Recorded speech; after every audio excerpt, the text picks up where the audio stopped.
ನಮಸ್ಕಾರ. T9 ನ್ಯೂಸ್ಗೆ ಸ್ವಾಗತ.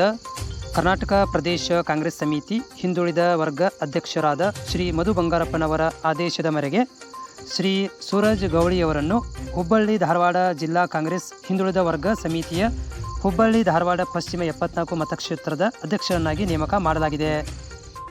ದಿನಾಂಕ 11 ನವೆಂಬರ್ 2025 ಅನೀಸ್ ಸೌಹಾರ್ದ ಸಹಕಾರಿ ಕಚೇರಿಯಲ್ಲಿ ನಡೆದ ಸರಳ ಸಮಾರಂಭದಲ್ಲಿ ಕಾಂಗ್ರೆಸ್ ನಾಯಕರಾದಂತಹ ದೀಪಕ್ ಚುಂಚುರಿಯವರು ಅಧಿಕಾರ ಪ್ರಮಾಣ ಪತ್ರ ಬೋಧಿಸುವ ಜೊತೆಗೆ ಅಧಿಕಾರ ಪ್ರಮಾಣ ಪತ್ರವನ್ನು ಸೂರಜ್ ಗೌಳಿ ಅವರಿಗೆ ಕೊಟ್ಟರು. ಈ ಸಂದರ್ಭದಲ್ಲಿ ಮಾತನಾಡಿದ ಕಾಂಗ್ರೆಸ್ ಮುಖಂಡರಾದಂಥ ದೀಪಕ್ ಚುಂಚುರಿಯವರು ನೀಡಿರುವ ಜವಾಬ್ದಾರಿಯನ್ನು ವಹಿಸಿಕೊಂಡು ಪಕ್ಷದ ಸೂಚನೆ ಹಾಗೂ ಜಿಲ್ಲಾ ಕಾಂಗ್ರೆಸ್ ನಾಯಕರುಗಳ ಸಹಕಾರದೊಂದಿಗೆ ಕಾಂಗ್ರೆಸ್ ಪಕ್ಷದ ಸಬಲೀಕರಣದಲ್ಲಿ ತೊಡಗಿಸಿಕೊಂಡು ಪಕ್ಷದ ಸಂಘಟನೆ ಶ್ರಮಿಸಬೇಕೆಂದು ಹೇಳಿದರು. ಈ ಸಂದರ್ಭದಲ್ಲಿ ಹಿಂದುಳಿದ ವರ್ಗದ ರಾಜ್ಯ ಉಪಾಧ್ಯಕ್ಷರಾದ ನಾಗರಾಜ್ ಗುರಿಕಾರ್, ಧಾರವಾಡ ಜಿಲ್ಲಾ ಅಧ್ಯಕ್ಷ HM ರಾಜು, ಮಹಾನಗರ ಪಾಲಿಕೆ ಸದಸ್ಯರಾದಂಥ ಶಂಕರ್ ಹೊಸಮನಿ, 74 ಮತಕ್ಷೇತ್ರದ ಪ್ರಚಾರ ಸಮಿತಿ ಸದಸ್ಯರಾದ ಈರಣ್ಣ ಶೆಟ್ಟರ್, ಅಲ್ಪಸಂಖ್ಯಾತ ವರ್ಗಗಳ ರಾಜ್ಯ ಪ್ರಧಾನ ಕಾರ್ಯದರ್ಶಿ ಮಹಬೂಬ್ ಪಠಾಣ್, ಗೌಸ್ ಖಾನ್ ನವಲೂರ್, ಜೀಲಾನಿ ಜಾಲೆಗಾರ್ ಸೇರಿದಂತೆ ಅನೀಸ್ ಸೌಹಾರ್ದ ಸಹಕಾರಿ ಸಂಘದ ಆಡಳಿತ ವರ್ಗ ಮತ್ತು ಕಾಂಗ್ರೆಸ್ ಪಕ್ಷದ ಕಾರ್ಯಕರ್ತರು ಹಾಜರಿದ್ದರು.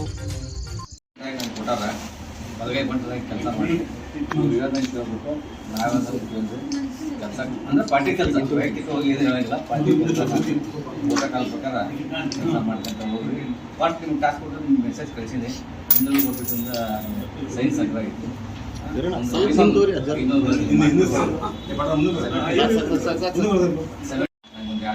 ಕೊಡಬೇಕು.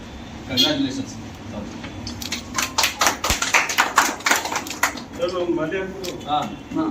ದೀಪಕ್ ಸರ್ ಇಲ್ಲಿ ನೋಡಿ. ಪ್ರಮೋಷನ್ ಕೆಲಸ ಹೆಂಗ್ ಮಾಡ್ತಿ ಹಾಗೆ ಜಿಲ್ಲಾಧ್ಯಕ್ಷ ಪ್ರಮೋಷನ್ ಆದ್ಮೇಲೆ ನಿಂದ ಪ್ರಮೋಷನ್.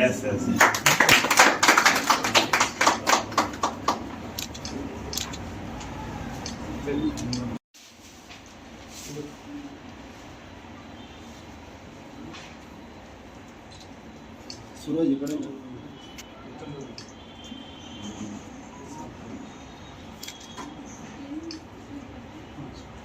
HM ರಾಜು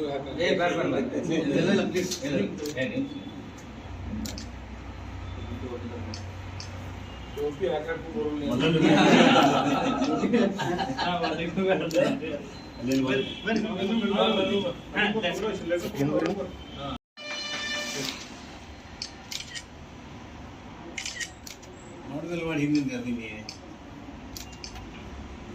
ಸನ್ಮಾನ ಸಮಾರಂಭ ಯಾಕಾಯ್ತು?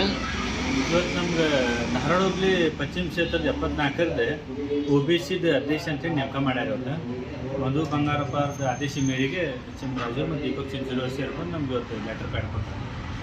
ಇನ್ನು ಮ್ಯಾಗ ನಿಮ್ದು ಕೆಲಸ ಏನು ಸ್ಟಾರ್ಟ್ ಆಗ್ತದೆ ಸರ್? OBCದಾಗ ಬರೋ ಎಲ್ಲ ಜನಕ್ಕೆ ಗೌರ್ಮೆಂಟ್ಲಿಂದ ಬರುವಂಥ ಎಲ್ಲ ಸ್ಕೀಮ್, ಆಮೇಲೆ OBCದಾಗ ಏನೇನು ಬೇಕಾಗಿದ್ದು ಅವಶ್ಯಕತೆ ಅದು ನಮ್ಮ ಕೈಲಿ ಆದಷ್ಟು ನಾವು ಪ್ರಯತ್ನ ಮಾಡ್ತೀವಿ.